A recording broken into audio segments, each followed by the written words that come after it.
Et bienvenue à tous pour ce live Facebook MX Réflexion, une semaine de plus. C'est la 14e émission ensemble et où on fait ces petits plans à trois tous les lundis soirs habituellement. Mais là, nous sommes mardi, exceptionnellement.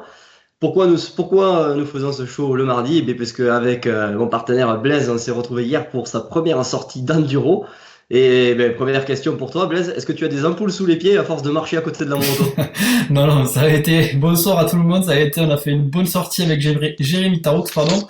On s'est régalé, c'était plutôt, on va dire, facile. Très franchement, c'était facile parce que on était sur du sec, on a fait quelques poussées de moto dans les montées, mais dans l'ensemble, je m'attendais à pire, donc ça s'est quand même bien passé.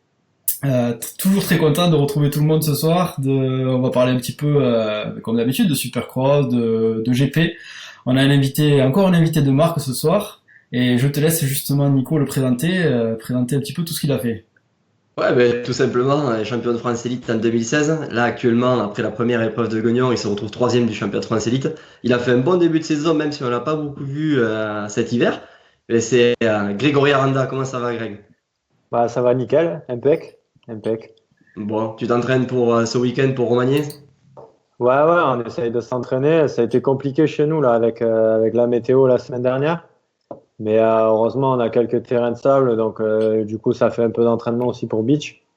Donc c'est cool. Ouais, toi, tu habites dans le sud-est, mais c'est vrai que quand il y a des orages, ça fait pas trop rigoler, quoi. Ah ouais, chez nous, chez nous, dès qu'il pleut, là, les terrains, c'est inondé. Et du coup, l'eau, c'est vraiment compliqué pour qu'elle s'en aille, quoi. Et Donc, justement, toi, Greg, ça m'intéresse que tu dises que tu t'entraînes pour beach, parce qu'on a pas mal de questions sur les pilotes qui veulent s'entraîner dans le sable. Et toi, qui viens du sud, qui est habitué au terrain dur, au terrain béton, qui est habitué aussi au supercross, comment tu appréhendes justement une course en sable comme beach? bah, moi, déjà, j'ai horreur du sable, On est deux, ça donc c'est c'est bien. compliqué. Ben voilà, nickel. Donc ouais, c'est compliqué. Quand j'étais jeune, j'allais souvent en Belgique, mais j'avais horreur de ça. Et au bout de 3 semaines que j'étais là-bas, j'en pouvais plus. Donc j'ai esquivé le plus possible les courses de sable. Mais bon, là, on se bat pour l'élite et il y en a une. Donc ben, on fait ce qu'on peut. On a des terrains de sable par ici. J'ai roulé un peu aussi chez mon pote Aubin et je pense que j'y retournerai aussi avant Beach. Donc voilà, là, je roule un peu à Port-Saint-Louis-du-Rhône à côté de chez nous. Et depuis 2 semaines, là, j'essaye de faire au moins une à deux fois de roulage dans le sable par semaine. Donc voilà, après, on pourra pas faire des miracles non plus, mais bon, c'est Ouais, une ça. manière de limiter la casse, en gros, tu veux dire. Ouais, voilà, essayer de limiter la casse et essayer d'arriver à accrocher quand même un podium, ça serait bien, quoi. Après, C'est bon, quoi la différence entre le sable de beach et le sable dans lequel tu t'entraînes? C'est vraiment similaire ou il y a quand même quelques différences? Ben, je sais pas trop, j'ai jamais trop roulé à la beach. J'étais allé une fois, mais il avait fait que pleuvoir. C'est bizarre, hein. D'accord. Et ouais, il avait fait que pleuvoir et du coup, c'était inondé, donc ça avait rien à voir avec du sable, quoi. Après, j'ai vu un peu des vidéos, ça a pas l'air non plus d'être du gros gros sable. Donc voilà, c'est pas non plus du gros sable sur les terrains sur lesquels je m'entraîne. Donc voilà, après jusqu'à Beach, je vais faire ça et puis on verra au moment voulu. Ouais, moi j'ai jamais eu l'occasion d'y aller à beach à l'époque où je roulais un petit peu en national, mais toi, Blaise, tu y as été, il me semble, non? non, non, justement, moi j'ai esquivé Non, aussi. t'es tombé. J'étais un petit peu dans le même cas. Moi j'ai esquivé un petit Ouais. peu les épreuves comme On en ça, a, comme on au en a beach. tellement entendu parler que Ouais. jamais personne n'a voulu y monter de chez nous. Non, non. Voilà. Après, apparemment, de ce qu'on m'a dit, c'est un beau terrain, mais c'est vrai qu'il faut aimer le sable. Et vu que moi je me suis quasiment jamais entraîné dans le sable, ben, j'ai esquivé toujours cette épreuve. Donc voilà, à toi, mais bonne chance à toi, Greg, en tout cas, pour celle-ci. Ouais, merci, Ça va le merci. faire dans tous les cas. On va faire ce qu'on peut. Après, on a la moto qu'il faut, on mettra les pneus qu'il faut, et puis après, c'est à moi de jouer, quoi. Ouais, ouais, ça va le faire. Bon, tu as Et ouais. fait un bon début de saison, on peut le dire. T'as fait quoi? Trois, quatre épreuves depuis le début de la saison, dont une qui comptait vraiment, c'était le championnat de France Élite, où tu as fini troisième. J'ai l'impression que voilà, tu roulais, tu sauvais les meubles pour t'avoir vu rouler. Les conditions étaient très compliquées. Encore une fois, pour un sudiste, t'as pas de chance cette année. Toutes les épreuves, on dirait qu'elles sont contre toi. Mais bon, tu t'es bien battu, tu repars à la troisième place. C'est quoi ton objectif? C'est d'être régulier ou tu vas essayer de monter en puissance et aller chercher des victoires le plus rapidement possible? Mon objectif, c'est de gagner. Après, voilà, 3 courses, 3 podiums. Donc c'est vraiment bien pour moi, pour le team, pour tous ceux qui bossent autour de moi. Après, voilà, mon but, comme j'ai dit, c'est de gagner. À Guignon, c'était vraiment compliqué. J'avais super froid. Après, c'est pareil pour tout le monde, mais moi, j'ai un souci avec la circulation du sang dans les mains et j'avais vraiment, vraiment froid aux mains. Donc voilà, après, la course est passée. Maintenant, on va vers le beau temps et les bonnes conditions, j'espère. Donc voilà, il faut gagner maintenant. Oui, dans tous les cas, normalement, les épreuves qui vont arriver vont être meilleures au niveau conditions. D'ailleurs, on voit qu'il va y avoir le beau temps ce week-end. Il risque de faire même assez, on va pas dire chaud, mais une bonne température, donc ça va bien se passer pour toi. Toi, justement, par rapport à ça, est-ce que tu préfères la partie motocross où tu es à l'extérieur ou la partie plutôt supercross où tu es sûr de retrouver des conditions à l'intérieur et on va dire des bonnes conditions quasiment à tous les coups? Moi, je préfère vraiment le supercross parce que déjà c'est moins long, c'est vraiment technique. Ouais, c'est à l'intérieur, c'est vraiment un show, quoi. C'est un spectacle et tout, donc c'est bien. Après, j'aime beaucoup le motocross aussi, faire l'élite et tout, et en plus ça aide pour le supercross. Et voilà, non. Après, voilà, c'est des années que je fais les deux et que j'essaye de rouler devant dans les deux, et c'est pas facile quand même d'être devant à l'élite et d'être devant en supercross, donc on fait ce qu'il faut pour que ça le fasse. Et justement, par rapport à ça, tu as vu que un collègue à toi, Thomas Ramette, on lui a proposé de partir de l'autre côté de l'Atlantique. Est-ce que toi, si on te proposait comme lui ça, on va dire à 23 heures, est-ce que tu ferais tes bagages et le lendemain tu partirais ou pas? Ça dépend ce qu'il propose. On va dire un petit peu Après comme Thomas lui. faisait, ouais, après Thomas faisait pas l'élite. Il était un peu, enfin, il attend les SX. Moi, c'est différent. Je suis en plein championnat élite. Je suis 3 du championnat. Je peux jouer la gagne.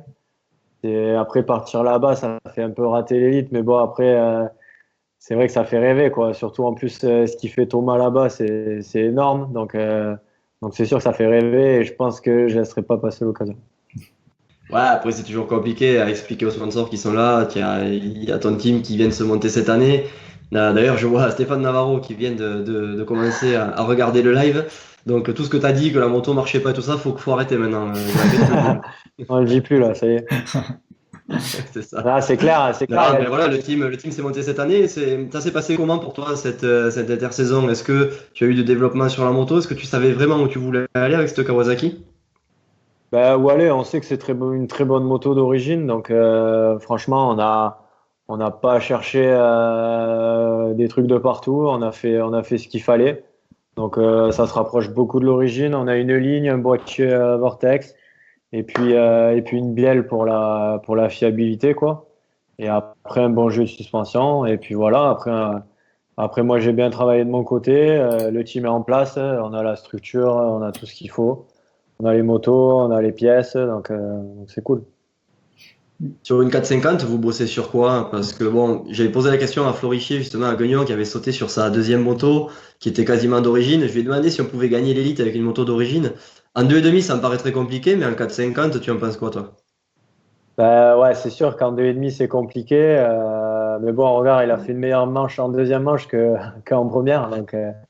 C'est clair. Mais ouais, non, en 4,5 il n'y aurait pas de souci. En 4,5, si tu as un souci et qu'en deuxième manche, tu prends la deuxième moto, ça change rien, quoi. Si tu as le même jeu de suspension, les mêmes réglages, après, comme j'ai dit, nous, on a mis une bielle pour la fiabilité, mais le moteur, il reste d'origine et il y a juste le boîtier, quoi.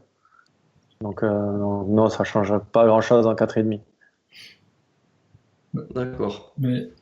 Et du coup, toi, Greg, on connaît aussi ta réputation d'être le pilote qui passe, on va dire, les plus gros sauts du Sud.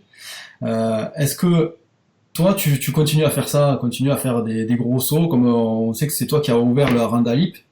Est-ce que tu continues à ouvrir des sauts ou est-ce que ça, c'était quand tu étais jeune et fougueux et maintenant, c'est terminé cette histoire?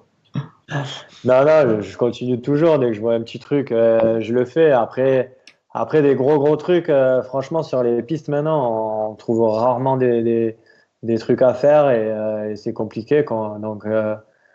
Donc non, j'ai toujours ce petit truc là dans ma tête qui me chauffe là dès qu'il y a un truc à faire. Ouais, je me suis quand même un peu calmé. Comme je disais là, à Guignon, il y avait un truc à faire. Bon, après, les conditions s'y prêtaient pas trop, mais je pense que ça y allait quand même.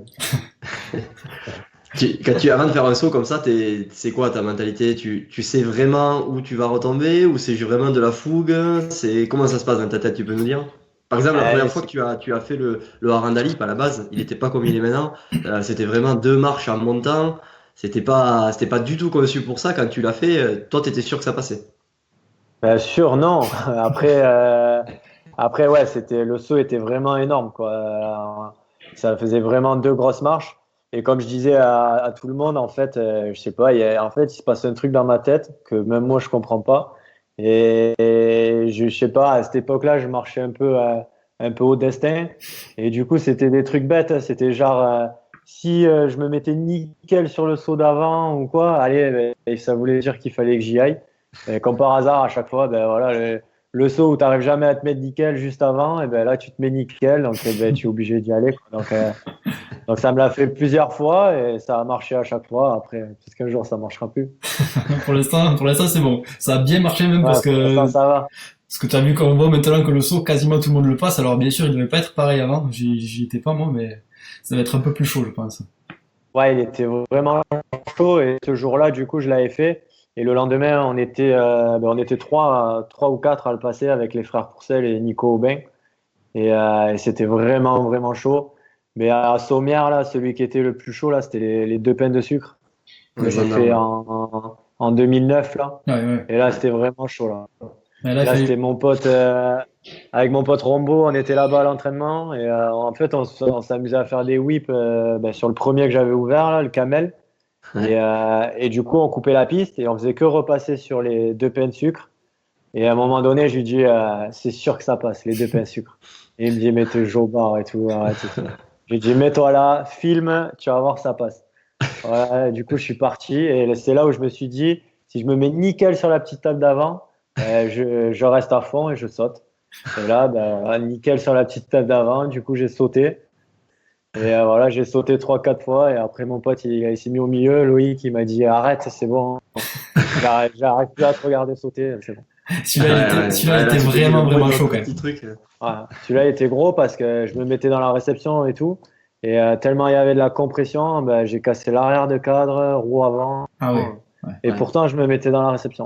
Et Ouais. justement, Et c'est temps d'arrêter du coup. toi qui tentes Voilà, justement des gros sauts comme ça, quels conseils tu pourrais donner aux pilotes qui ont un peu peur de tenter justement un nouveau saut qui leur fait peur, qui ont peur de se mettre au court. Tu pourrais donner un petit truc, une petite astuce, toi? ouais, il faut pas le faire. Hein. Ouais, mais on va pas dire un gros saut comme le tien, quoi. Mais allez, un double classique, Ah, une table classique. une petite astuce, bah, déjà, il faut mieux être long que court. Ouais, Après, après, il y a un petit truc technique que souvent on pense pas à faire, c'est vraiment quand on sort de l'appel de regarder où c'est qu'on veut atterrir. Ça donne les distances et ça donne, ça aide vraiment pour avoir travaillé ça en SX et tout. Vraiment, quand on sort de l'appel, essayer de regarder où c'est qu'on veut atterrir, c'est vraiment une astuce qui aide grave. d'accord.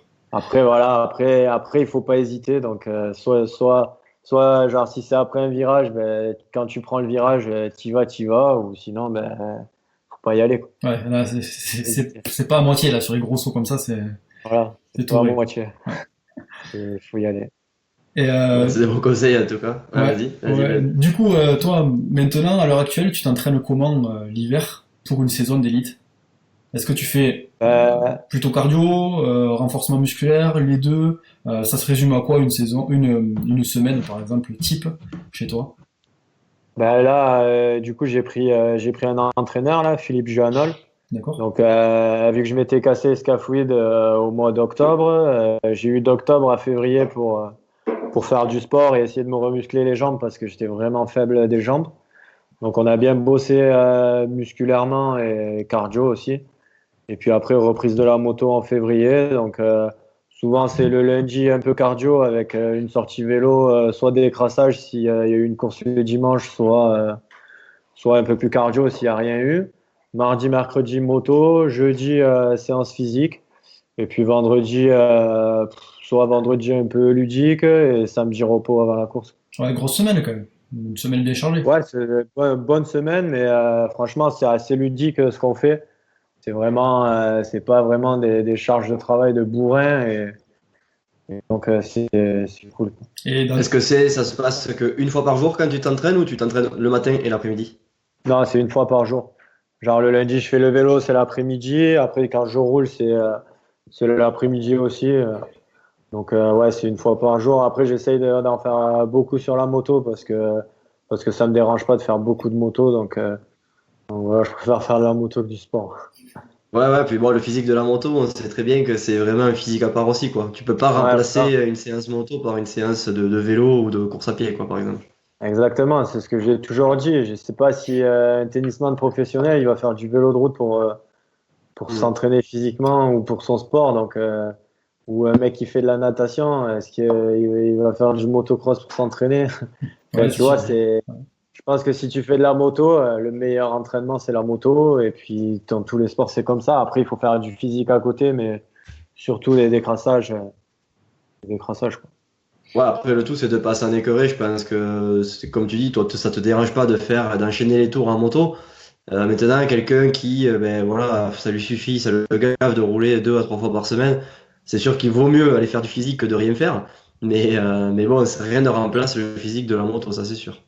Ouais, c'est clair, mais après, tu peux toujours trouver des moyens de t'amuser sur la moto. C'est sûr que si à chaque fois que tu vas rouler, tu fais des chronos et deux manches de 40, au bout d'un mois, c'est bon, quoi. Après, c'est sûr que peut-être c'est ce qu'il faut faire pour réussir, mais si tu arrives à combiner un peu tout, il y a moyen de se faire plaisir à chaque fois que tu fais de la moto. Et toi, justement, par rapport à tes 2 entraînements moto dans la semaine, est-ce que c'est des entraînements plutôt structurés ou des entraînements dans lesquels tu te fais plutôt plaisir? Ça se passe comment? Non, c'est structuré, ouais. C'est chrono, manche? C'était, ouais, voilà, c'est passé un moment, on faisait une journée du long, une journée fractionnée. Et puis sinon, c'est souvent, on essaye de faire 1 heure de qualitatif. D'accord. Donc, on fait par exemple une manche de demi-heure et après une pyramide ou un truc comme ça. Vraiment de la qualité, quoi. Bon, du coup, tu sens la différence, toi, par rapport au fait d'appeler un entraîneur, sur la moto le week-end maintenant? Ou est-ce que avant Ouais, tu te sentais quand même bien physiquement? je me sens vraiment bien. Après, j'ai eu des années où je me sentais vraiment bien aussi.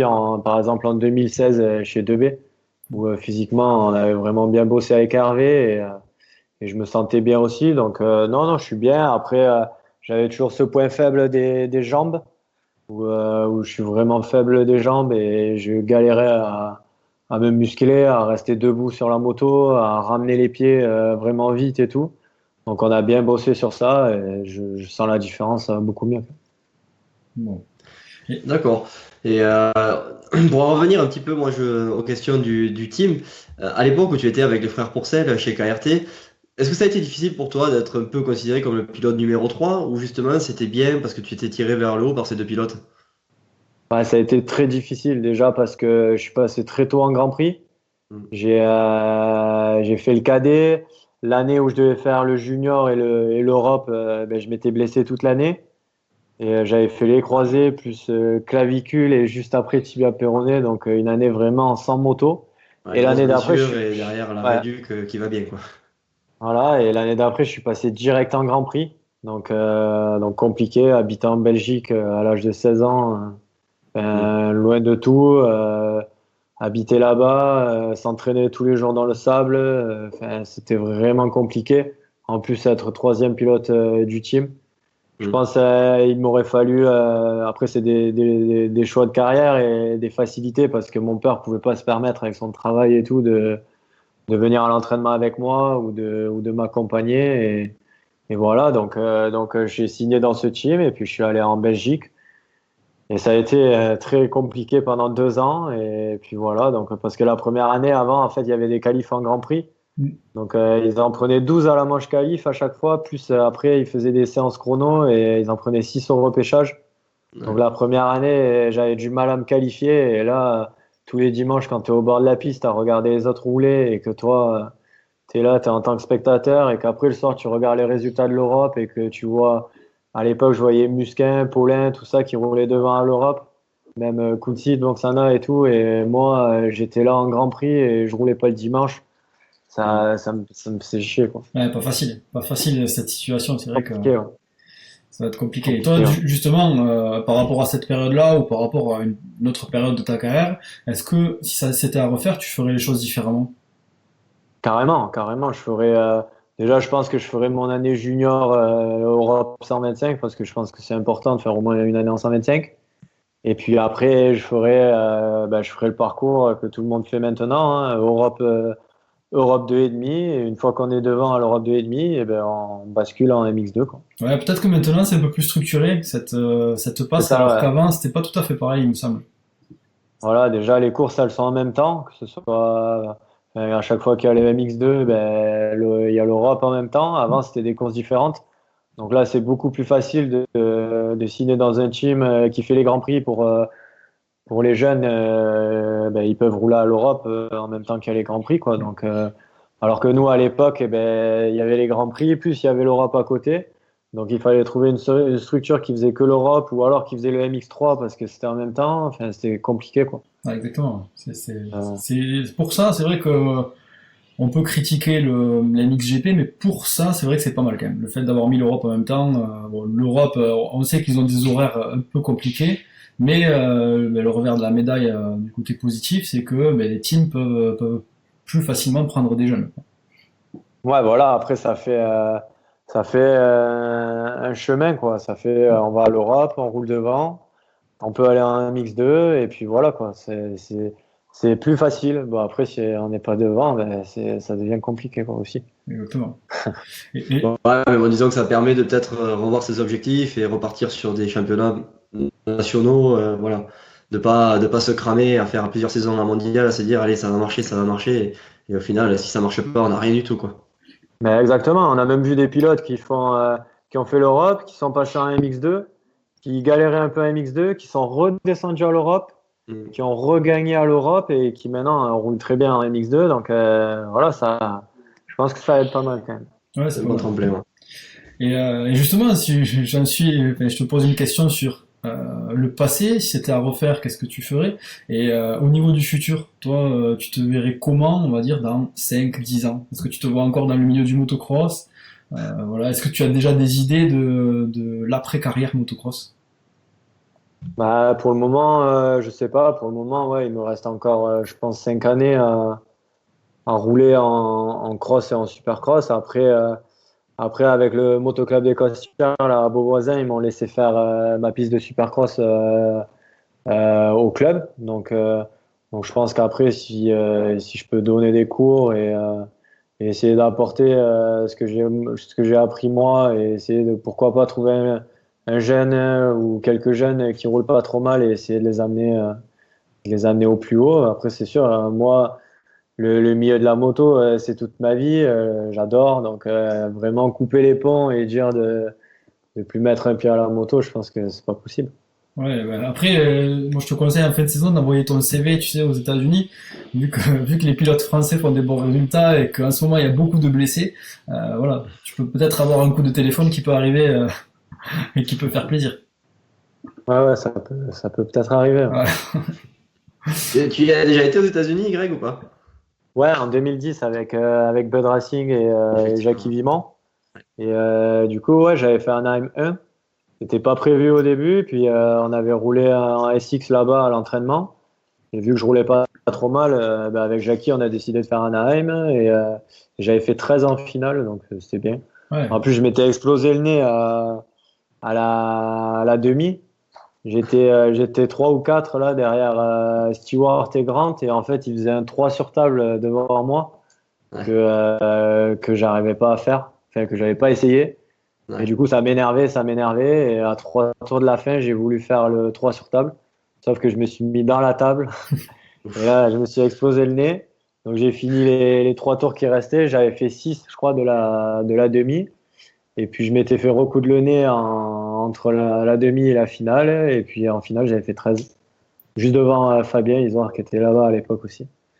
Ouais, 13e place, là c'était une vraie 13e place en plus parce qu'en M1, tu peux pas dire qu'il y avait beaucoup de blessés, donc c'est pas mal Ouais, quand même voilà, marquer ça exact. dans son CV, c'est cool quoi. Ouais, c'était bien. C'était bien. En plus, on avait passé un mois là-bas à s'entraîner. Donc, on s'était régalé. C'était top. Bon, du coup, si on C'est continue quoi sur la... les... ouais, Vas-y, Nico, vas-y. vas-y. Non, c'est quoi? Je voulais savoir la plus grosse différence entre les supercross estivaux, on va dire, à outdoor français et indoor, un peu comparé aussi, mais avec les US. C'est quoi que tu as ressenti? C'est surtout les pistes, quoi. Les pistes, le niveau. C'est comme je disais à Soub, là, on discutait là, hier, je crois. Et comme on disait, quoi, des Isoire, Ramet, Aranda, Soub, il y en a 20 là-bas, quoi. Donc le niveau, c'est un truc de fou. Les pistes, c'est énorme. Donc il faut avoir la vitesse aussi en motocross pour arriver à rouler, à mettre du gaz là-bas, quoi. Vraiment, les mecs, ça soude grave.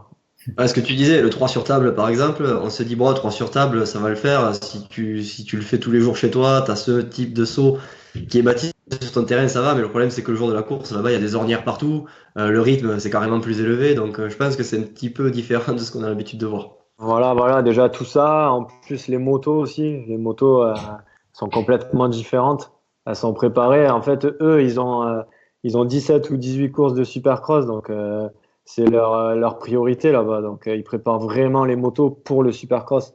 Alors que nous, en Europe, vraiment le haut niveau, il est en MXGP. Donc, les mecs ici en Europe, ils préparent les motos pour le MXGP, donc pour le motocross. Et c'est ça vraiment la différence qu'il y a entre chez nous et chez eux.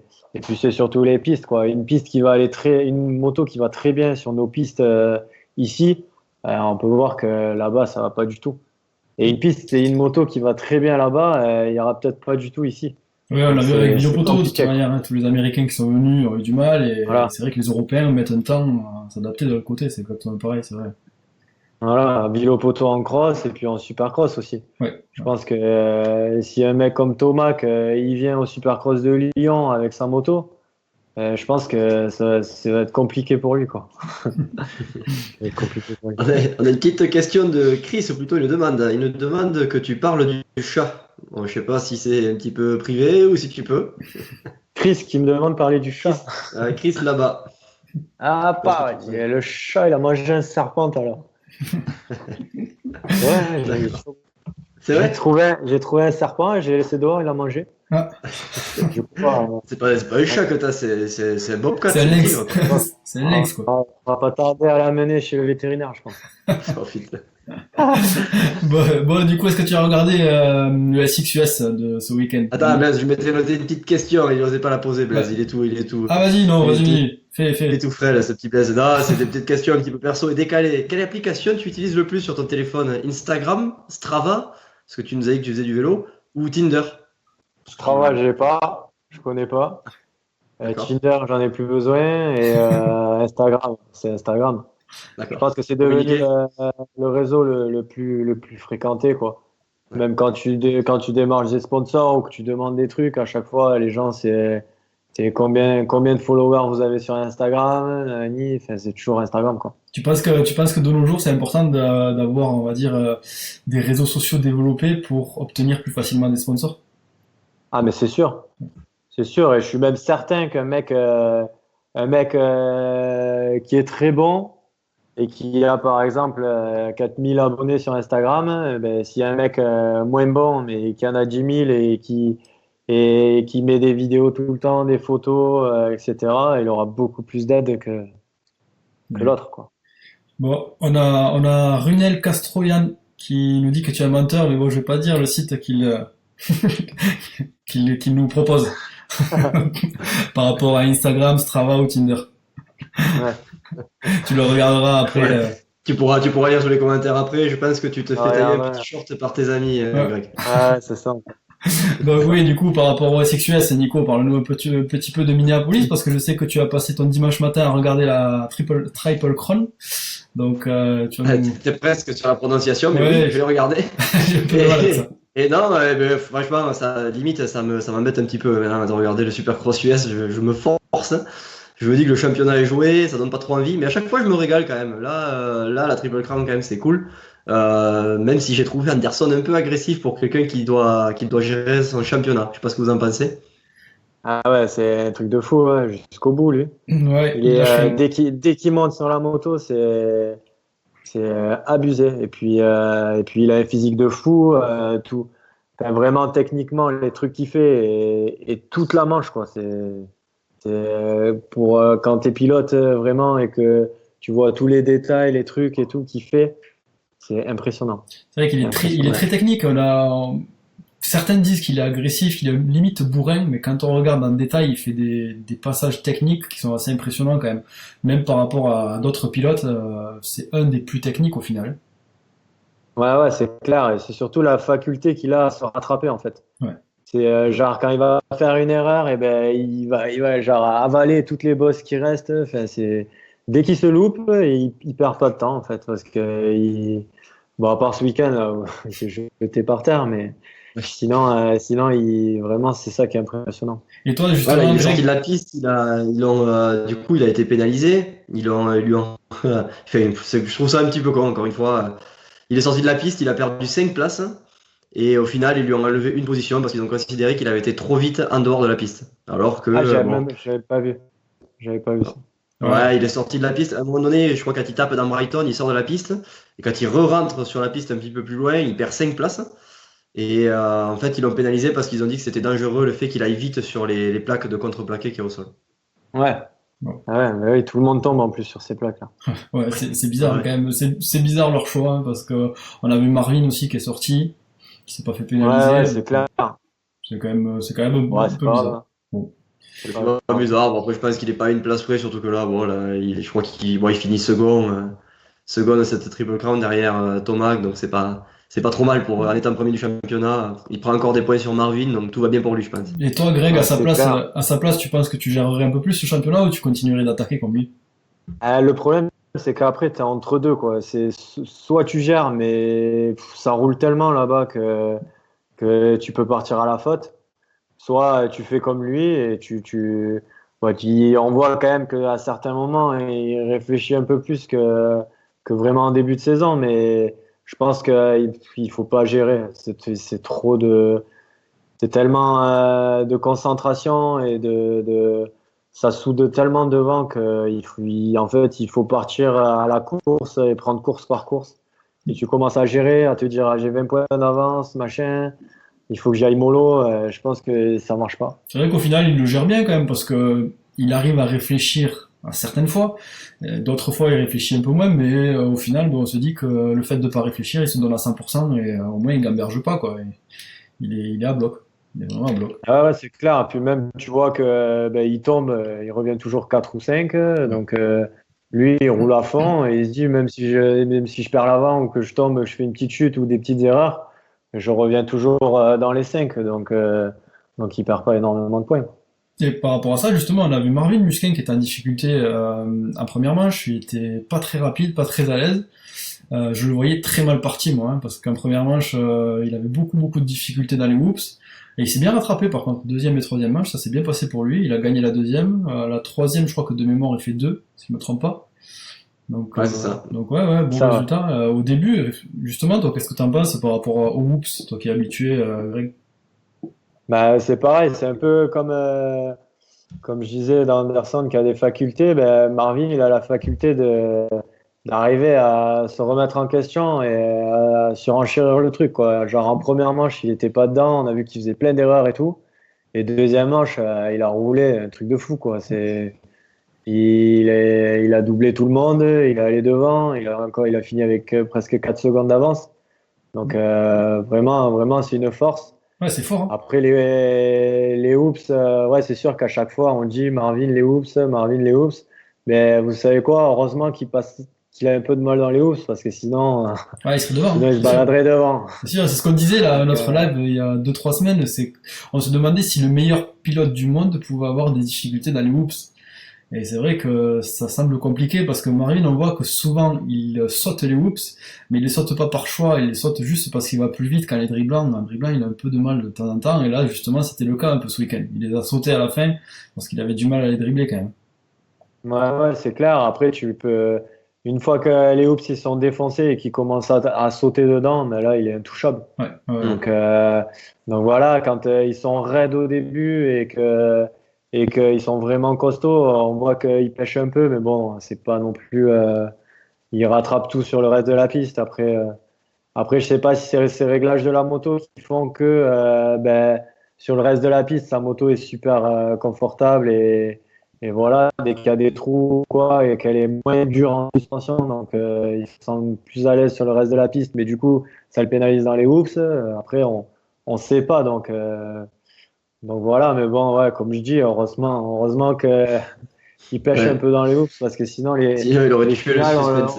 on le verrait même pas. Ouais, ouais, c'est vrai, c'est clair. On a vu d'ailleurs une bagarre en première manche avec Pike. Pike a été un peu agressif avec lui et du coup il a rendu un petit peu la monnaie de sa pièce. Donc pas mal de voir que Marvin peut être aussi un peu viril à certains moments, alors qu'on le connaît plutôt propre, plutôt technique, plutôt gentil. Et on a vu Marvin un peu plus incisif, du coup un peu piqué au vif. Ah ouais, c'est clair, il a raison. Surtout Pike, pour le bouger, le bonhomme là, attention. Ouais, Moi, j'ai roulé en Allemagne avec lui et justement, quand j'étais allé aux US là, je m'étais un peu embrouillé à l'entraînement avec lui, quelques blocs passes, des trucs et tout, mais il est costaud le type il là. est solide, il est solide. Ouais. C'est pas le meilleur type avec qui s'embrouille en fait. C'est dommage. Ouais, je pense. Voilà, et il faut aimer la boxe aussi. Ouais. Lui apparemment il vient du hockey, donc Il est il doit football, connaître. football américain. Football Football américain, donc américain. Football américain, et je crois que justement, la petite histoire là, c'est qu'il était dans une université là-bas. Et ça marchait bien pour lui, mais il s'est fait virer parce qu'il se battait tout le temps et il faisait n'importe quoi. Donc, bon, on m'avait dit ça donc quand j'étais en Allemagne, je sais pas. Ça t'a calmé, du coup, tu te dis, bon, on va laisser ça sur la Ouais, moto. j'ai dit, C'était avec Barcia aussi, non? T'as vu quelques histoires à Paris? ouais, avec Barcia, ouais, à ouais, Paris. raconte-nous un peu comment ça s'était passé, parce que c'est vrai que nous on avait vu ça derrière l'écran, mais on sait pas ce qui s'est passé après, avant. En fait, déjà le vendredi, là, je lui avais piqué la Super Pole. Je commençais à le titiller un peu et tout. Samedi, pareil. Et du coup, le samedi, je crois que c'était à la course à l'américaine, ouais. Je prends le départ et sans faire exprès, je glisse et quand ma moto elle raccroche, je lui embarque la roue avant et du coup il tombe. Donc moi je fais ma course et tout. J'étais deux et puis là en fait on lui met un tour et moi j'ai pas fait attention et il vient me bloc passer mais j'ai pas fait gaffe qu'il avait un tour de retard en fait. Donc je m'arrête et tout et lui il s'arrête, il me fait comme ça là. Donc je me dis mais qu'est-ce qu'il a lui? Du coup, on continue, il se réarrête là, et là, il me fait un gros fuck. Là, mon cerveau, il a vrillé. Alors, du coup, je lui ai rentré dedans. Lui, il a sauté dans les panneauteurs, là où les mecs ils se mettaient pour panoter. Et du coup, voilà, ouais, du coup, après, mon cerveau, il marche plus. Donc j'ai posé la moto, je voulais aller l'emplâtrer, et puis il est rentré au paddock. Et il est pas revenu pour faire la finale. Et puis après, le lendemain, du coup, bon, attends, ils ont organisé une réconciliation au milieu de la piste, là. Donc voilà, après ses accompagnateurs et tout, ils étaient venus me voir en disant qu'il avait vu la vidéo, qu'il avait vu que j'avais pas fait exprès de le faire tomber et tout. Ouais. Donc voilà. Ah, c'est en plus, Ouais, c'est des choses qui peuvent arriver quand, ouais, quand c'est on Voilà, est à après, chaud, comme on je a disais, l'air et tout, c'est compliqué. voilà, comme je disais, on l'a tous fait, mais on est un paquet à l'avoir fait, quoi. On est énervé, on a atteint un tour parce que le mec, il nous a coupé en deux pour essayer de le faire tomber ou lui montrer qu'on n'est pas content. Et voilà, ouais, c'est des faits de course, c'est des faits de c'est course, mais triste. ce qui est bizarre avec lui, c'est que c'est le pilote le plus habitué à faire ça, et quand il le prend, c'est bizarre qu'il soit piqué au vif quand même, parce que lui, il est pas tendre avec les autres, hein. Ouais, c'est clair que lui, il a la réputation d'être chaud, quoi. Donc, c'est peut-être pour ça, du coup, quand il y en a un qui le fait tomber ou quoi, ça doit le piquer au vif, quoi. Exactement. Il a bien roulé d'ailleurs ce week-end. Je trouve Ouais. il a retrouvé quand même une bonne vitesse pour un retour de blessure, c'était Ouais, pas trop mal, hein. ouais, c'était top, hein. Il a bien attendu avant de revenir. Mm. Il revient, il est là, il est dans les 4 5 donc c'est top, hein. Ouais, c'est bien, le retour de blessure pour faire ça, il faut être affûté quand même, et reprendre un championnat quand tout le monde est lancé et quand tout le monde est à pleine vitesse, c'est pas facile. Et là, il a bien réussi son coup. Ouais, il a bien reçu, donc ça prouve que c'est sa place, quoi. Il doit être là, il est devant, et c'est bien pour lui, comme ça, il va trouver des guidons, et Ouais, je pense de toute manière qu'il va rester chez Yamaha. Ça s'est bien passé ce début de saison. Là, il continue, il confirme. Donc, pour l'année prochaine, je pense que ils vont pas avoir envie de le virer, quoi. ouais, je pense qu'ils vont pas vouloir le virer, surtout que je crois que Webb, il est en fin de contrat, et je pense pas qu'il va rester. Non, Donc c'est ça leur fait un bon pilote, quoi. Et justement, c'est sûr. D'ailleurs, par rapport à un autre pilote qui a des histoires, on a vu que Tickle avait été contrôlé positif au test antidopage. Est-ce que toi tu penses que ça va mettre un terme à sa carrière, ou alors c'est juste une étape qui va être assez difficile à gérer? Bah, après, ça dépend, on sait pas vraiment. Parce que quand on fait un contrôle antidopage, en fait, ils annoncent qu'il est dopé, mais peut-être que, après, c'est pas pour lui donner des excuses, mais peut-être qu'il est malade et qu'il a pris un truc, et du coup, et tout ça, ça va sortir après. Parce Ouais. que mm. comme ils avaient l'air de dire à la télé, c'est le premier truc qu'ils ont dit qu'il était positif à l'antidopage, mais que voilà, donc que lui, il allait maintenant se défendre avec ce Ouais. qu'il avait. Donc voilà, Après, il y après, a eu des précisions depuis. Et bon, malheureusement, il n'avait pas d'ordonnance pour ce qu'il a pris. Après, c'était pas trop grave. Je crois que c'est des produits pour la muscu, non? C'est ça, Blaise, tu t'étais Ouais, renseigné un petit peu, toi? il me semble, j'avais vu ça. Bon, je ne suis pas sûr à 100%, mais bon, c'est les produits de pré-entraînement muscu. allumé. Donc, pré-entraînement muscu, normalement, c'est pas énorme. Après, j'en suis pas sûr à 100%, hein. Donc, Ouais, ça reste à vérifier. Ouais, bon, toujours est-il que voilà, il parle de le suspendre. Un gars comme ça, je pense qu'il avait un contrat que d'un an chez KTM. En plus ah, de là, c'est ça, chez mort. KTM, ils ont une politique où ils peuvent demander au pilote de rembourser tous ses salaires qu'il a eu depuis le début chez KTM, parce que c'est carrément une violation de contrat quand on se fait choper avec des produits dopants. Donc je pense que là, il doit transpirer un petit peu, Brock Tickle. Ah, il doit pas être à l'aise, le type, là. Et justement, moi, je me posais la question. On sait que Tickle a le même entraîneur que Marvin Musquin. Marvin, je sais pas Ouais. si c'est fait contrôler ou pas, mais est-ce que c'est l'entraîneur qui a donné les produits et est-ce que les deux les ont pris? Ça reste à vérifier. Parce qu'ils ont, Bon, après, si c'est un truc pour la muscu, je pense pas que Marvin, il les prend. non, je pense pas non plus. Je pense pas non plus, mais on sait Non, jamais. Maintenant, il après, s'est affûté quand même. On l'a vu torse nu, ouais, il après, là, commence à avoir les il est tablettes. affûté, mais bon, on peut pas dire qu'il a pris, je sais pas, de la créatine ou des trucs pour prendre du muscle. Non, après Marvin a vraiment des facilités sur la moto, donc je pense pas que. Ouais, moi je pense aussi que ça lui servira à rien, mais peut-être que si Aldon Baker, Non, voilà, a prescrit ça aux deux pilotes, il leur a dit c'est bon, vous pouvez y aller. Surtout même si c'est un produit, on va dire, C'est qui assez est bénin. comment? C'est assez bénin, quoi. C'est Voilà, pas un un produit. produit Voilà. bénin. Bon, voilà, à ouais, voir si Marvin se fait contrôler, je sais pas, j'espère pas pour lui. On verra bien. non, bon, on verra bien. Un autre qui doit pas être bien, c'est Webb, tibia cassé. Il va louper une bonne partie de l'ouverture de l'outdoor. Je pense qu'il va louper un mois quasiment. C'est pas bon pour lui. Hein, j'espère qu'il a déjà des contacts pour l'année prochaine dans un autre team parce que c'est pas la bonne période pour se blesser là. Ouais, dommage, en plus il est Ouais, bon ouais, c'est en clair. outdoor lui, hein. Il a un bon niveau, donc il aurait pu faire quelque chose de pas mal. C'est vraiment Ouais, dommage. ouais, c'est clair. Après, si un mec comme ça, il trouve pas de guidon, ouais, Oui, c'est chaud, c'est quoi. sûr. Ouais, mais Je on en pense qu'il a, trouvera toujours quelque chose. il y en avait quand même, hein. Il y avait Wilson qui avait du mal à trouver des guidons. Pourtant, Wilson Ouais, était pas mal. C'est vrai que petit à petit, aux États-Unis, ça commence à ressembler à l'MXGP. On a les guidons qui commencent à être un peu plus rares que les pilotes. Donc, à voir. Ça c'est sera, vrai que c'est vrai que c'est compliqué, ouais. ça C'est sera peut-être compliqué. un team privé ou quelque chose comme ça, mais ça sera peut-être pas un guidon officiel. Ouais. On verra bien. Déjà, il y a Tickle qui aura pas de guidon officiel. Donc, C'est pas, et qui sera Il y a, ruiné parce ouais, il y qu'ils a vont une tout place. rembourser. Il y a une place de libre, là. c'est ça. Ah ouais, Les c'est mecs clair. qui doivent penser ça. Quoi. Là, s'il doit tout rembourser, c'est bon. KT, ils auront du budget pour payer un pilote. C'est ça. S'il doit tout Après, je sais rembourser pas s'ils depuis qu'il est appliquent chez les contrats à KT. la lettre. J'espère qu'ils auront un petit peu le cœur sur la main chez Ouais, KT pour pas le pauvre Tickle le saigner. Parce que bon. ouais, c'est clair, mais bon. C'est chaud, hein. Ouais. Bon, si on passe au 2,5, on a vu Faulkner qui a beaucoup chuté. Et d'ailleurs qui s'est cassé la clavicule, si je me Ouais, trompe c'est pas. ça. Donc voilà, saison, allez, une clavicule, on va dire que chez un pilote, surtout aux US, ça peut être rétabli en 2-3 semaines, donc il peut être là pour l'outdoor. Ouais, ouais, il peut être là pour l'outdoor. Après, voilà. Et c'était le seul qui pouvait essayer de titiller Osborne et d'avoir le titre. Donc je pense que Ouais, Osborne là, il est tranquille maintenant. c'est clair, il est d'autant plus tranquille que je pense que Faulkner, c'était vraiment le seul qui l'inquiétait par rapport à Smith et Martin, Ouais, parce qu'il était un petit peu fougueux. En vitesse pure, je pense qu'il pouvait être meilleur. Et puis, quand tu le vois rouler à Faulkner, tu te dis il se dit qu'il a rien à perdre, en fait. Alors que les autres, ils sont un petit peu plus calculés, ils réfléchissent. Là, maintenant, je pense que ça y est, Osborne, la machine est en route et il va aller jusqu'au bout. ouais, c'est clair.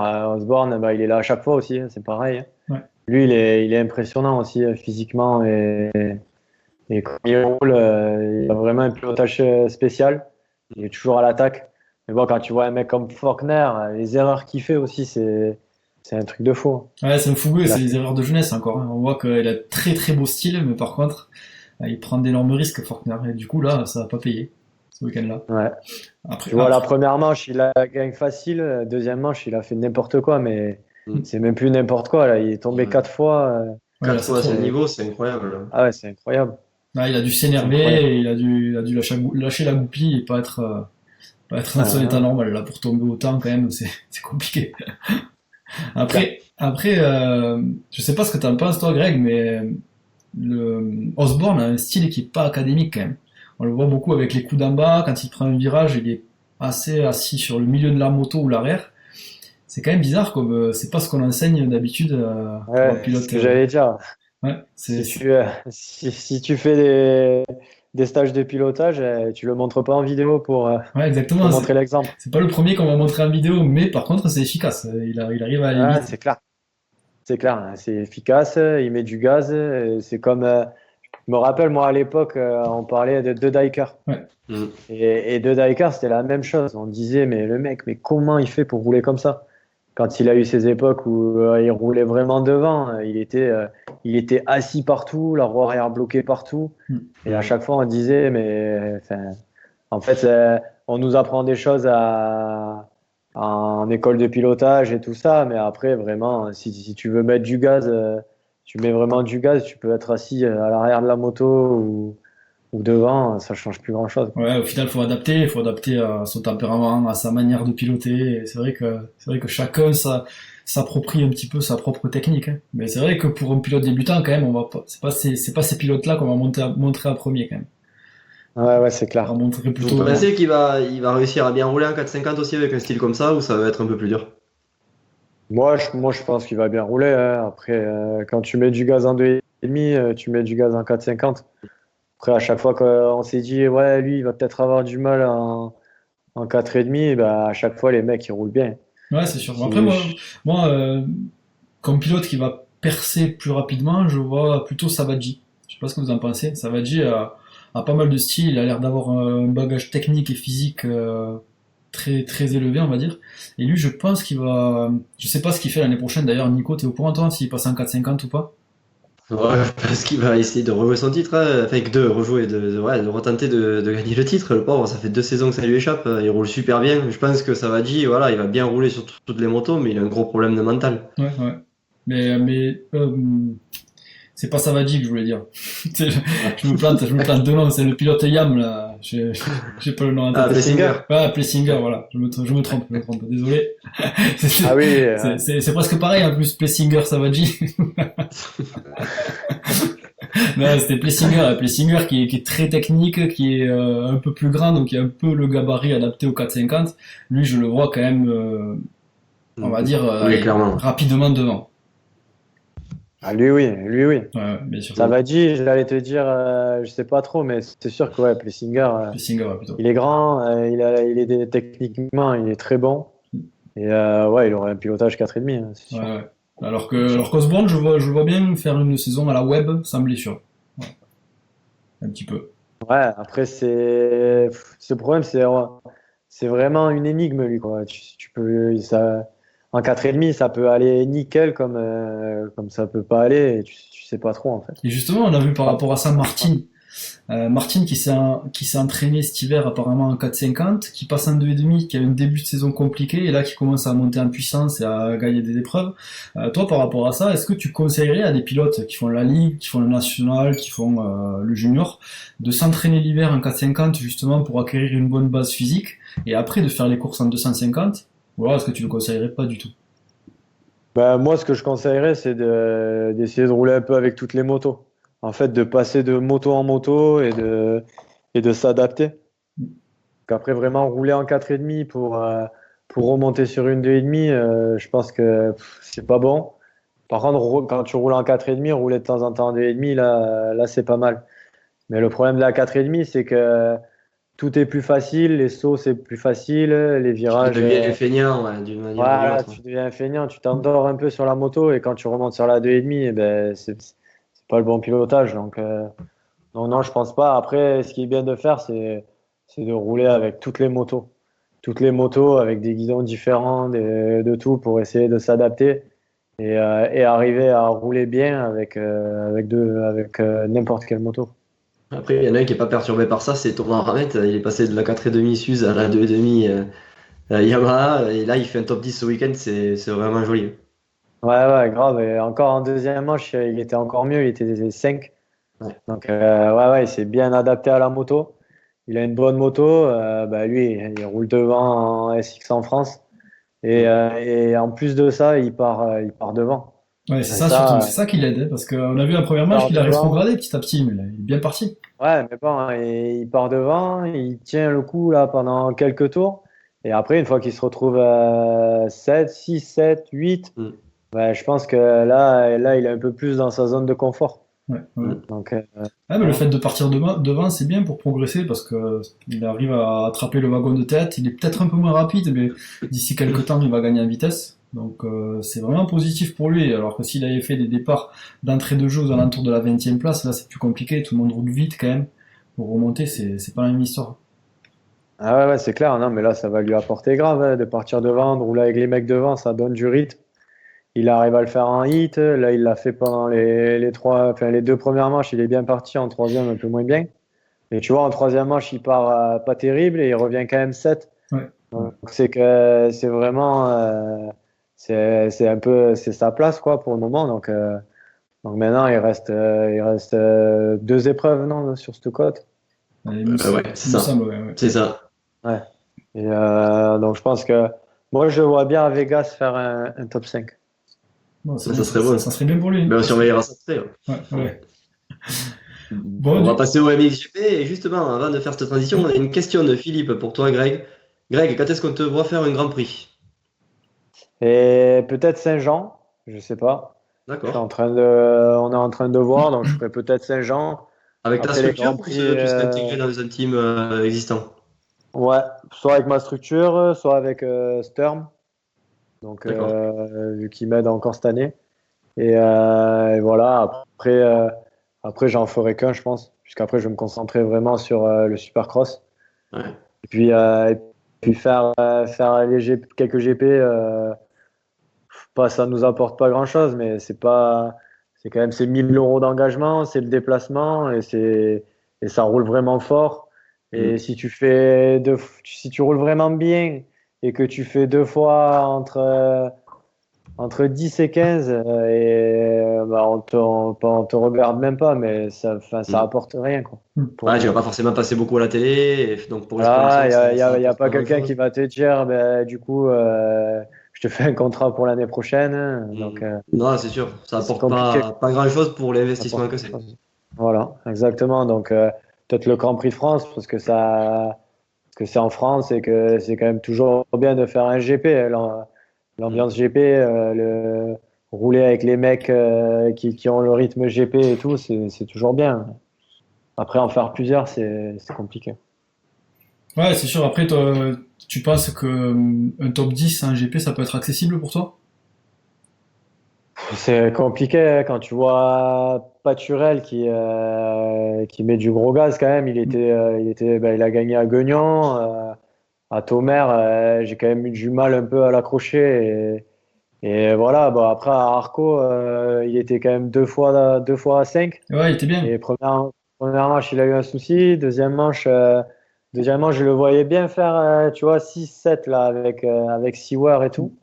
Mm. Et il est tombé, mais il a quand même bien roulé parce qu'il est reparti 18, il est revenu 12. Donc, Mm. non, non, c'est quand même bien. Et je pense que qu'il mérite de rouler dans les 10 parce que c'est un bon mec et puis il a sa place en GP, c'est sûr. Et toi, justement, cette piste d'Agueda de ce week-end, est-ce qu'elle te donne envie ou pas avec ces grosses ornières ça avait l'air très très compliqué, franchement.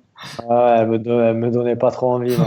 Nous non plus, je te rassure. Là, c'est vraiment là et là et encore on le voit à la télé, mais je Ouais. pense que si tu y vas et que tu fais un tour avec la moto, les ornières dans les appels, dans les réceptions, Ouais, là, c'est tu tu- souffres. Ouais. la piste elle fait 10 mètres de large, tu sais pas où aller, c'est une horreur. Là, c'est Une horreur pour compliqué les parce pilotes. que pour quelqu'un qui s'entraîne jamais dans des conditions comme ça, arriver le jour de la course et se retrouver confronté à ça, ça doit être vraiment très compliqué quand même. Ah. Après, c'est pareil Ah, pour c'est tout le monde, on va très dire. très dur. C'est très très dur. Et Ouais, c'est sûr, mais après si tu fais l'hiver en Belgique, que tu roules tout l'hiver dans les ornières, les machins et tout, et que tu arrives à Agueda, déjà ça aide. ça fait moins peur. Ouais, c'est sûr. Tu fais l'hiver dans le sud, chez nous, et que tu arrives à Agueda, c'est pas la même chose. Ouais, c'est pas pareil. Ouais. En 2,5, on a vu Prado, il commence à prendre confiance, il est très très bon ce pilote. On le comparait la semaine dernière à Marvin Musquin. Stéphane Dassé nous disait que il a encore un niveau au-dessus par rapport à son âge. Toi, tu penses quoi de ce pilote? C'est un futur talent? Ah, mais, C'est ah pas oui, encore c'est un sûr. futur talent? Si, je pense qu'il est déjà très Ouais. talentueux et voilà, il a une grande carrière devant lui. Voilà, Quand après tu vois comment il tout dépend roule, des comment blessures il et est du à reste, mais l'aise. ouais. Voilà, après il y a toujours la blessure, mais bon, quand tu vois comment il est à l'aise sur la moto, comment il arrive à aller très vite en étant décontracté, lui à l'inverse de Osborne par exemple, lui tu peux le mettre dans les stages de pilotage quoi. Mm. Il a Dans la position parfaite de partout. Ah n'importe ouais, quelle condition, il a le c'est style parfait, voilà, il a tout ce qu'il faut. parfait, tout parfait. Et je discutais avec Steven Frossard et il me disait qu'il était à l'entraînement avec lui et qu'il y avait Keroli et qu'à l'entraînement des fois, enfin, il allait plus vite que Keroli. Ah ouais. Là, Donc Ouais, là, c'est c'est énorme. que il met vraiment du gaz le petit. voilà, c'est un gros niveau, parce qu'à 17 ans, c'est fort quand même. Ouais, c'est clair. Ouais, C'est puis clair. là, comme disait Stéphane Dassé la semaine dernière, il a le package, quoi. Il est déjà bilingue, il parle super bien anglais, il est vraiment souriant, il va voir tout le monde. Voilà, c'est vraiment une future, c'est une perle, Ouais, quoi. Je pense que là, les teams vont se ouais. l'arracher. Ah, mais là, c'est sûr, il a tout, hein. Déjà, il a le style, voilà, il est jeune. T'imagines, toi, tout, c'est clair, comme tu dis, tous les teams, ils vont le vouloir. Et justement, on Ouais. voit par rapport à ça qu'il est dans le même team que Jonas. Jonas qui est un peu plus âgé, qui a un peu plus d'expérience, et lui, il commence à douter. Donc Mais c'est là, quand même fou. ça devait être très, très dur pour lui, là, ce week-end. Ouais. Entre ce week-end, le week-end Après, dernier, on peut dire que c'était la première fois, bon, d'accord, ouais, les départs, ouais. machin et tout. Mais Et là, il là, part devant, il se fait doubler. hmm, Mm. Enfin, ça devait être très, très, très dur. ouais, donc mentalement, là, il va se remettre en question un petit peu, et là, je pense que cette semaine à l'entraînement, ça va être, il va s'entraîner dur, je pense. Comment vous Ouais, bah l'expliquez ça, après, vous, par exemple, le fait parce qu'il a gagné les deux premiers Grands Prix en faisant un Grand Prix parfait, il fait 1-1 à chaque manche, Avec de enfin 1 l'avance à en chaque plus. manche. Et avec de l'avance et tout ça, enfin, il était vraiment, voilà, il dominait.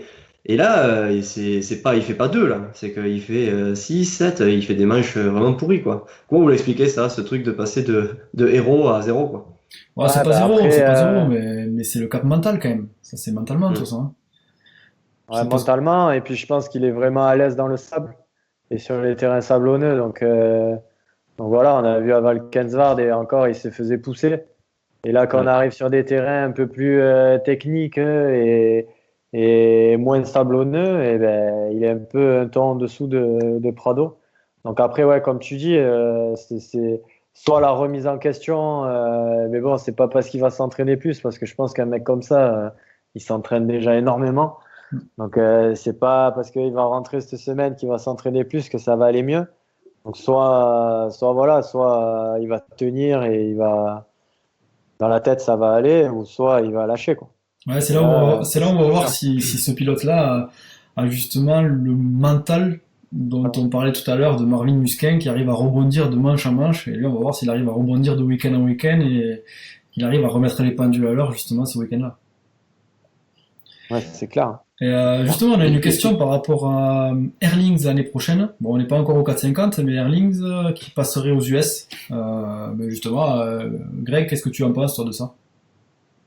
C'est sûr ça, il ferait Alors, SX et motocross. Je sais pas, moi j'en ai pas entendu j'en ai parler, pas mais entendu parler non plus. je trouverais ça étonnant. Voilà, moi je trouverais ça étonnant. Moi ça me plairait, hein, franchement, de le voir là-bas.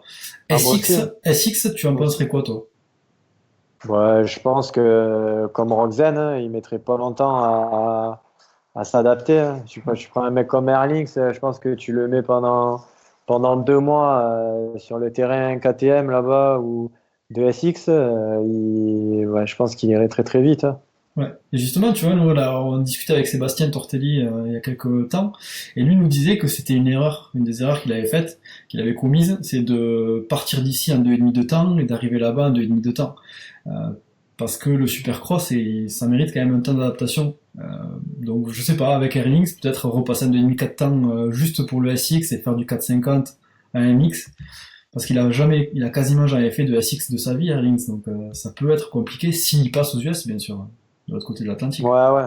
C'est sûr que ça, ce sera encore mieux, hein, de prendre la 2,5 et d'aller faire la première saison en 2,5, faire la saison 2,5 SX et après passer en 4,5 pour la outdoor. Ouais, Ça serait le top. ouais. Moi c'est sûr que Mais là, moi, ça serait beau à moi, je regarder pense ça. que même en 4,5, genre à la fin des GP, là, que ça finit au mois de septembre avec les nations et tout, il partirait au mois d'octobre, novembre. Il arriverait à être prêt pour, peut-être pas pour jouer la gagne direct en SX, mais il lui faudrait une saison et je pense que l'année d'après, il jouerait devant, devant, devant. Oui, en tout cas, moi, ça me semble compliqué. Je pense qu'il partira pas. Enfin, en tout cas, pas pour l'instant. Il en était question il y a quelque temps, mais je pense que là, il va refaire au moins une saison à MXGP. Même s'il a le titre, il défendra son titre au moins une saison. Ouais, je pense aussi. Je Je pense. pense qu'il est bien ici et que voilà, ouais, s'il a le titre, il va vouloir le défendre au moins une saison, ouais, ça, c'est sûr. Ouais, d'ailleurs, on le voit là, il est en pleine confiance, hein. Là, c'est vraiment, il est sur le haut de la vague. Keroli, lui aussi, lui, il gère, il fait toujours des secondes places. Donc, quand il est pas premier, il est second.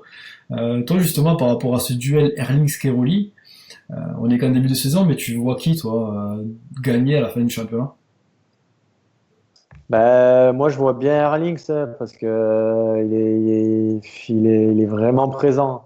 Ouais. Il en met jusqu'au bout de la manche aussi, c'est pareil.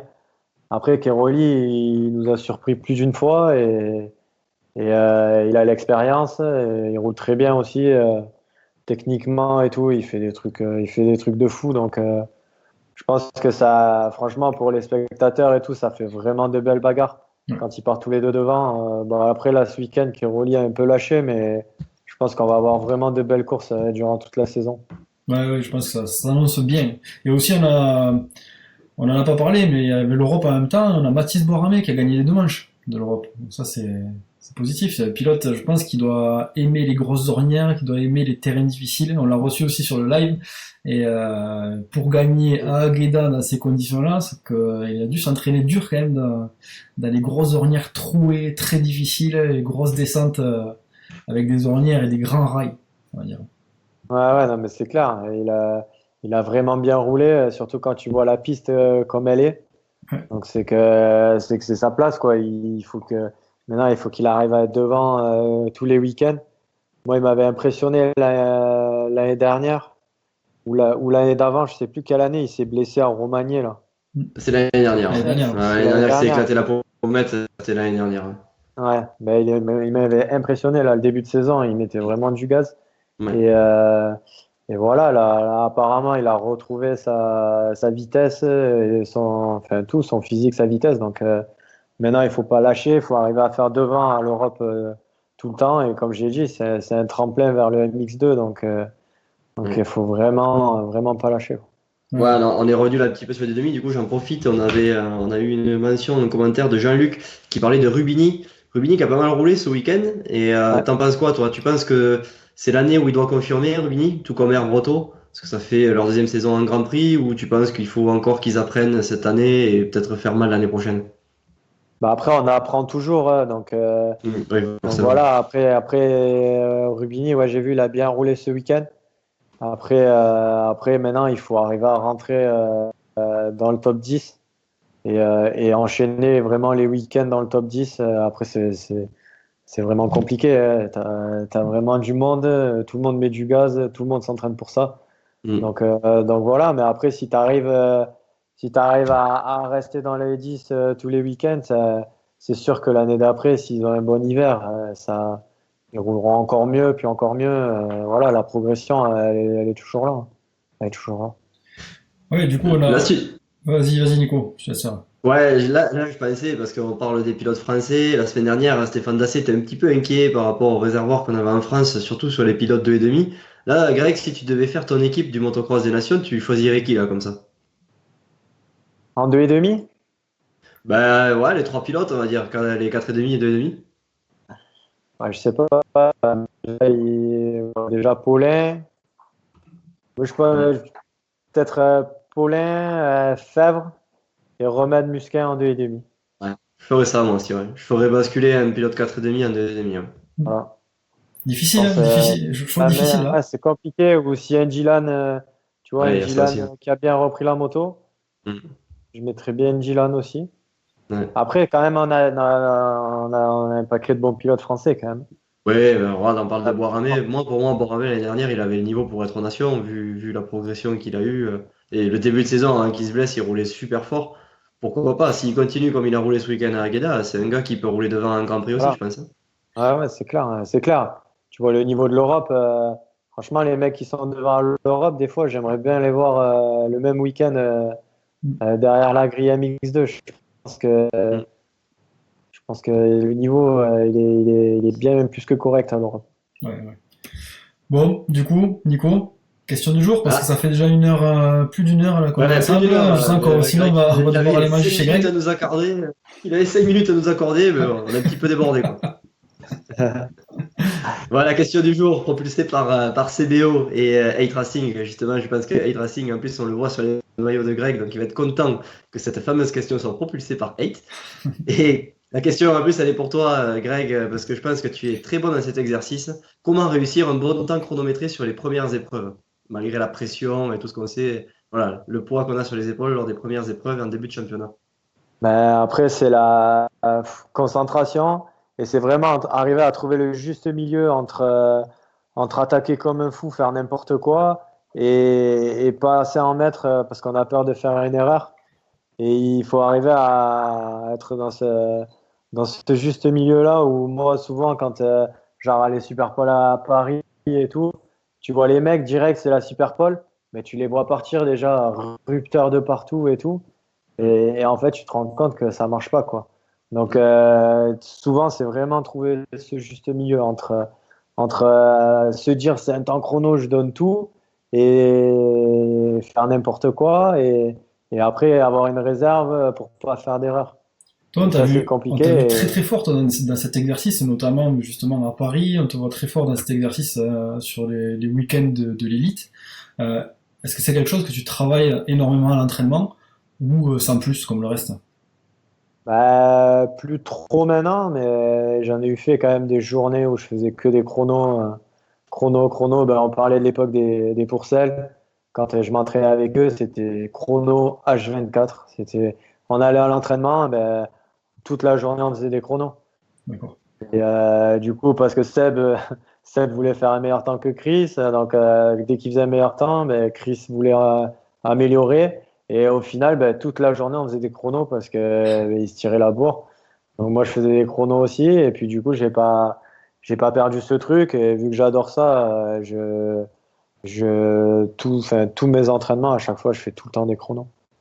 Tout le temps, tout le temps, tout le temps. Ouais, du coup, bon, si on peut donner un conseil à ceux qui ont un peu de mal à cette partie-là, c'est en chrono, surtout quand ils ont la pression, bah, ça peut être déjà de s'entraîner, parce qu'on voit pas mal de pilotes qui prennent leur moto le week-end, qui enfilent leur casque et qui roulent comme ça, sans but précis. Donc déjà, commencer par faire quelques chronos, surtout, on va dire, à 1, 2 mois de la première épreuve.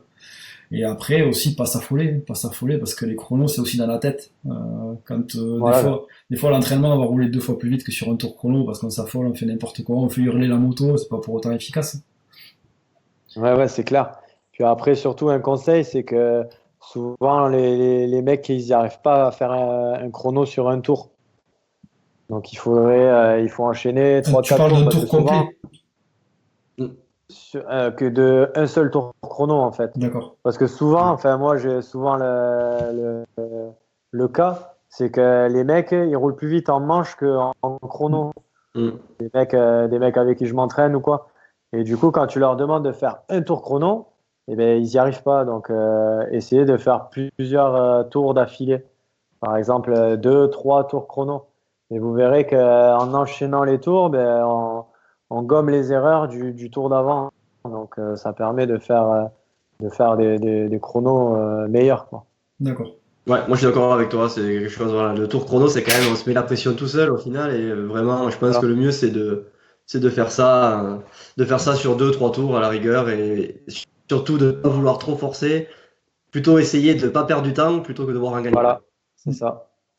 C'est ça. Bon, Bon, ben, très bien, ben, sur ces écoute, belles paroles, Nico. sur ces belles paroles, on va conclure. Je pense que Greg est attendu pour manger. On a Ouais, des commentaires là-dessus aussi sur le live. Je pense que tu vas te faire taper sur les doigts, mon pauvre Greg. Aïe, aïe, aïe. ouais, pas mal. Putain. Bon, ben, Bon, merci en tout cas. Merci pour ta patience et pour ton temps. Et écoute, on se retrouve ce week-end à Romagné. J'espère sur le Ça plus haute marche marche. du podium. Merci. bon, Allez, Allez, bonne merci les soirée. gars. Salut. merci à toi, Greg, et à très bientôt sur notre live. Allez, Ciao, merci. à bientôt tout le Salut. monde. Salut.